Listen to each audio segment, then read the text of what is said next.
Les objectifs diffèrent, mais les motivations sont-elles souvent semblables?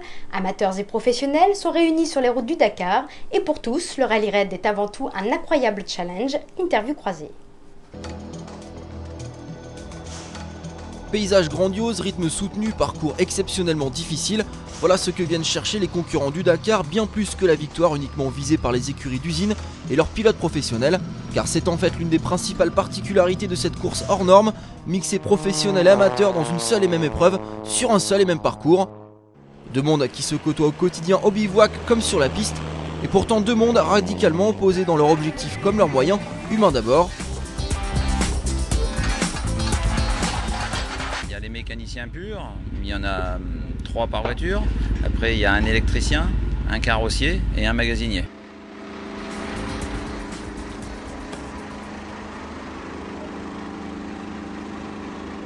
Je suis un petit peu l'homme à tout faire, je suis d'abord navigateur, mécanicien.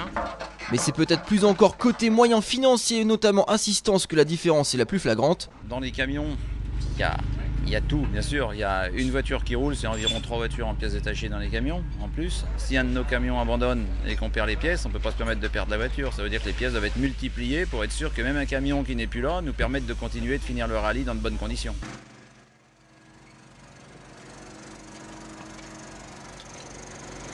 Un minimum de pièces, parce qu'en 4 malles on ne peut pas en mettre grand chose. Donc un seul exemplaire de chaque, sauf pour les amortisseurs. Amortisseurs, il y en a 4 à l'arrière et 4 pour l'avant. Secours. Et puis en filtre à air, il doit y en avoir 3 ou 4 aussi. Bidon d'huile, de quoi faire au moins une bidon.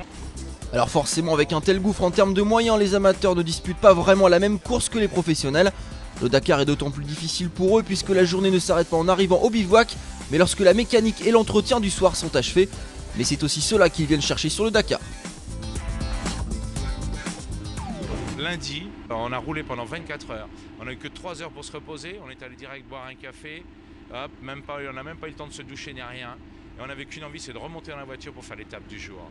Les moyens, ça importe peu. En fait, c'est un privilège. Je crois que c'est la seule course au monde où nous, les amateurs, on peut courir avec les professionnels.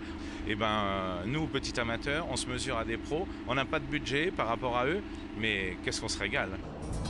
Une cohabitation voulue par Thierry Sabine car le Dakar reste avant tout une course d'amateurs où les professionnels sont acceptés et non l'inverse.